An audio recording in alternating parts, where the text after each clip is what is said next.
자, 195번 사전식 배열을 한다 그랬을 때 300번째 배열된 문자가 어떤 형태이냐. 그러니까 뭐 제일 처음에는 알파벳 A, B, C, D, E, F 순으로 그냥 써야 되는 앤데 이것도 아까처럼 이거의 다음에 오는 단어가 뭐냐라고 물으면 A, B, C, D, F, E EF를 이제 뒤에 것만 그러니까 단어라고 얘기하니까 좀 약간 어색하기는 한데 그러니까 배열을 한다는 얘기겠지.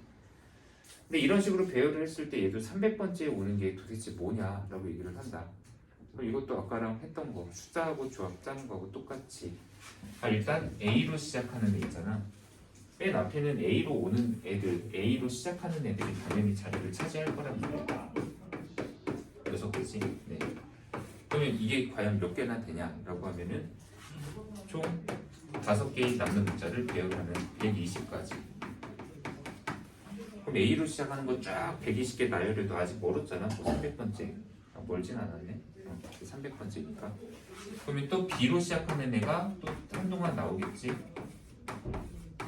B 뭐 어쩌고저쩌고 하는 문자들. 근데 이것도 역시나 5회, 120까지의 형태를 갖게 될 거야. 이미 두 개 합쳐서 240까지가 확보가 된 상태.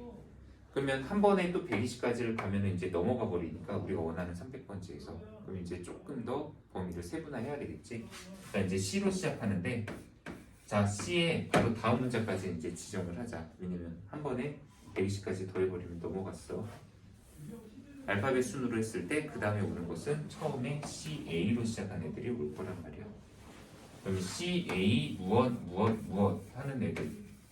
자 이게 몇 개나 나오느냐라고 하면은 알파벳 3개를 세 자리에다 배치하는 방법의 수. 어?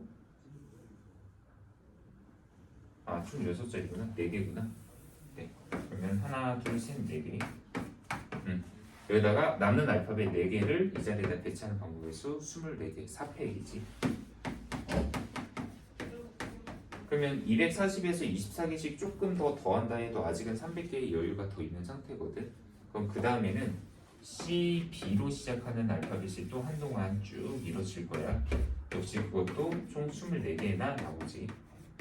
이거 다 더하면은 이제 280이 넘어가지. 288개가 나왔네 벌써. 그럼 여기서 C는 안 되고 이제 CD로 시작하는 걸 이제 쓰려고 하면 이거 전체 다 써버리면은 이제 우리가 원하는 300개를 넘어가 버리거든. 그래서 여기까지가 지금 현재 몇 개냐라고 하면 288개란 말이야. 그럼 이제 이 중에서 12번째 거를 찾아야 돼. 근데 사실 CD로 시작하는 알파벳 이것도 12번째 걸 쓰려고 하면 12개를 또 나열을 해봐야 되잖아. 그러니까 너무 많아. 그럼 여기서도 추적 이어다가 자릿수 한 자리씩 더 들어가라는 얘기야. CDA 무엇 이거 총 이제 3팩 6개밖에 안 돼. 그럼 여기다 6개 더하면 294개가 되고 바로 이제 CDB를 쓰게 되면 무엇 그럼 이것도 바로 6개가 나오거든. 그러면 294에다 딱 6개 더하면 이게 바로 300번째 문자까지가 딱 여기에서 이제 끝나게 돼. 그러면 지금 우리가 원하는 300번째 거는 뭐냐면은 바로 여기서 나열되는 것 중에 제일 마지막에 오는 애. 그게 원하는 애거든. 근데 마지막에 오는 애면은 그 사전식 배열로 했을 때 제일 끄트머리에 있는 거니까 우리가 알고 있는 제일 처음에 쓰이는 거랑 반대되는 생각을 해주면 되지. 원래대로라면 CDA가 있으면 남는 게 A, 그 다음에 E하고 F 이렇게가 남아야 되거든. 그럼 만약에 여기서 E 지금 CDA 다음에 뭐뭐뭐 오는 것 중에 첫 번째 오는 거를 쓰라고 하면 얘가 제일 첫 번째가 맞지만 여기서 제일 마지막에 오는 6번째 거를 써야지만 그게 딱 300번째 문자거든. 그러니까 여기 자리는 제일 거꾸로 해서 F를 여기다 쓰고 그다음 E가 여기고 A가 이렇게 오면 이게 제일 마지막에 오는 애라고 할 수 있을 거예요. 그러니까 숫자에서도 뭐 제일 작은 애와 큰 애를 쓰라고 하면 숫자 배열이 완전히 뒤집어지면 되는 거잖아. 그래서 여기서 문제에서 얘기하는 300번째 배열된 문자열은 바로 C, D, B, F, E, A. 이게 바로 300번째 오는 문자의 배열 상태. 그리고 그게 C, D, B로 시작하는 애 중에 제일 마지막에 있는 애다. 라고 얘기할 수가 있다. 네. 됐습니까? 자, 바로 이제 함수의 개수 마지막 유형으로 넘어가도록 할게.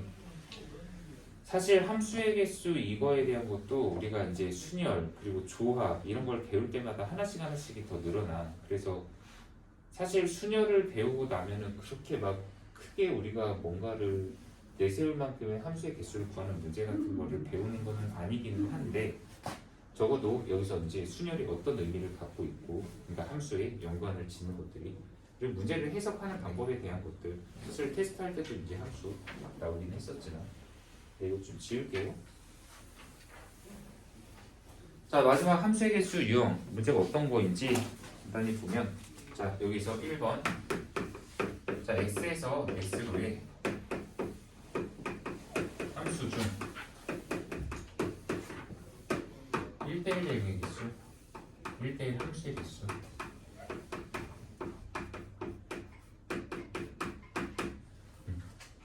자 그리고 2번 똑같은 표현 x에서 y의 함수 중에서 f의 1은 1이 아니다 1대1 됩니다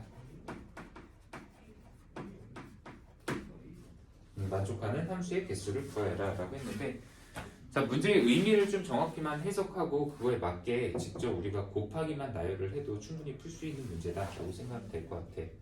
자 x에서 x로의 함수 중에서 1대1 함수가 몇 개나 나오느냐 우리 함수 했던 것처럼 벤 다이어그램 한번 그려보도록 합시다. 자 x 1, 2, 3, 4 x 1, 2, 3, 4요. 자 x에서 x로의 함수 f를 표현을 하는데 1대1 함수가 되는데 조건은 이거야 그냥. 자 그럼 우리 1 대응관계 만들자. 자 솔민아 1 갈 수 있는데 몇 군데? 네 군데. 1을 1로 가든 2로 가든 3로 가든 4로 가든 다 상관없으니까. 자 1이 어딘가를 선택해서 갔다. 이제 1대1 함수니까 자 2 갈 수 있는 거 몇 가지? 네 3가지. 3 갈 수 있는 거? 4는? 네 뭐 2가 1로 갔다? 그럼 3이 선택지가 두 군데밖에 안 되고 그럼 3이 또 갔다? 그럼 4는 이제 남는 걸로 갈 수밖에 없어.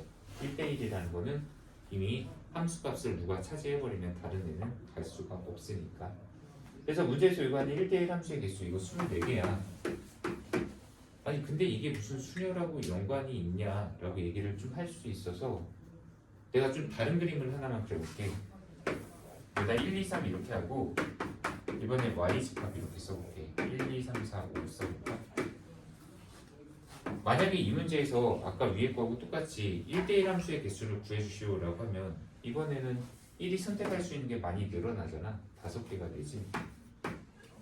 그래 아무거나 선택해.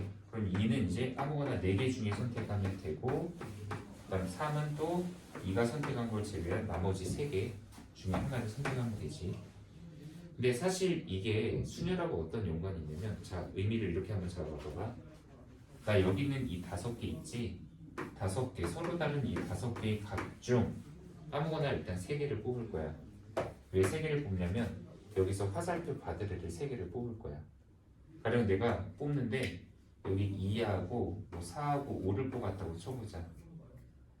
근데 이걸 뽑고 그냥 주는 게 아니라 1과 2와 3에 각각 어느 애들이 대응을 해야 되는지 그거를 이제 짝을 맞춰주는 과정, 즉 배정을 해주는 과정을 또 해줘야만 하거든. 그러니까 내가 뽑았어 2, 4, 5를. 그렇다고 해서 얘가 그럼 1로 가고 1로 가고 1로 가고 이것만 되는 건 아니잖아.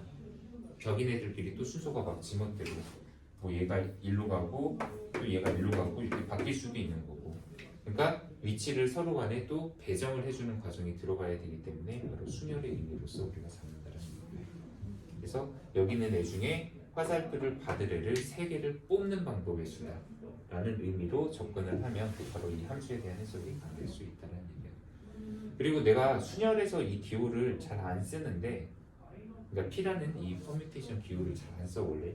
근데 문제는 조합 같은 거 할 때랑 그리고 이게 이제 나중에 우리가 그 선택 과목 있잖아. 확률 같은 게 거기로 들어가면 순열, 조합, 그리고 중복 순열, 중복 조합이라는 개념이 들어가. 근데 그것에 맞는 함수 문제들이 또 하나씩 다 유형들이 있거든. 그리고 특히 우리가 이제 조합을 배우고 나면 이 함수 문제 중에서도 약간 다른 형태의 것을 배우게 될 거야. 그거 하는 것을 위해서 바로 일부러 이거 순열로 한번 대응 관계를 만들어 봤다. 이해를 좀 나중에 돕기 위해서다. 자, 2번에서는 조건이 뭐가 있냐? 사실 똑같아. 뭐 x에서 x를 함수래. 1, 2, 3, 4. 근데 여기는 추가 조건이 있는 게 f1은 1이면 안 된다. 요거 하나만 있는 상태야. 근데 1대1 대응이 돼야만 한데 여기는 1대1 대응이라고 써져 있었나? 네. 그러면 이 조건을 만족하는 애를 먼저 찾으려면 일단 1부터 생각해. 야, 1은 1로 가면 안 된다 라는 거잖아. 그럼 1을 먼저 딴 데로 보내면 되지. 자, 성현아, 1을 갈 수 있는 거 몇 가지야? 세 가지요.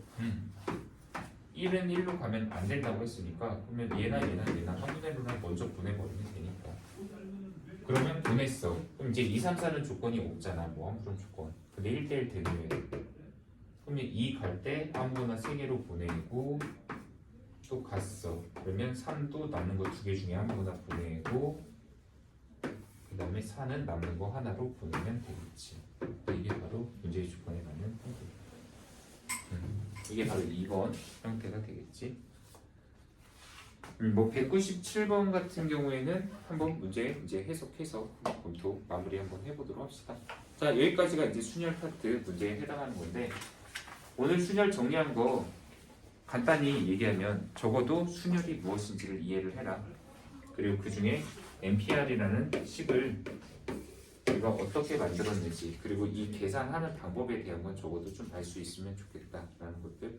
뭐 공식으로 어떻게 썼다라는 거는 좀 다소 한 번에는 어려워도 계속 보면서 이제 차츰 익혀 나가야 될 내용이 되겠지.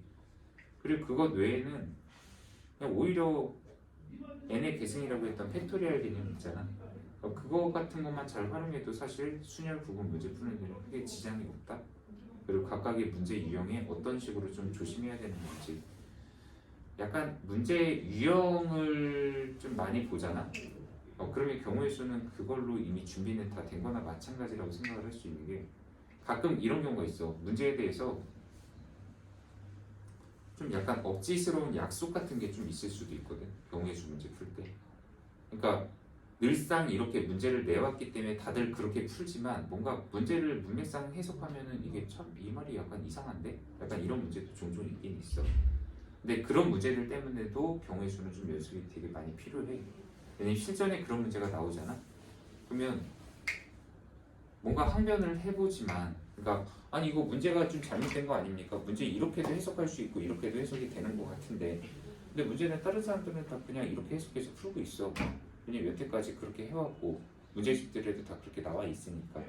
그런 성격의 것들이 좀 있기 때문에 경우의 수는 문제를 좀 폭넓게 접해보는 거 굉장히 좀 중요하다라고 할 수 있어.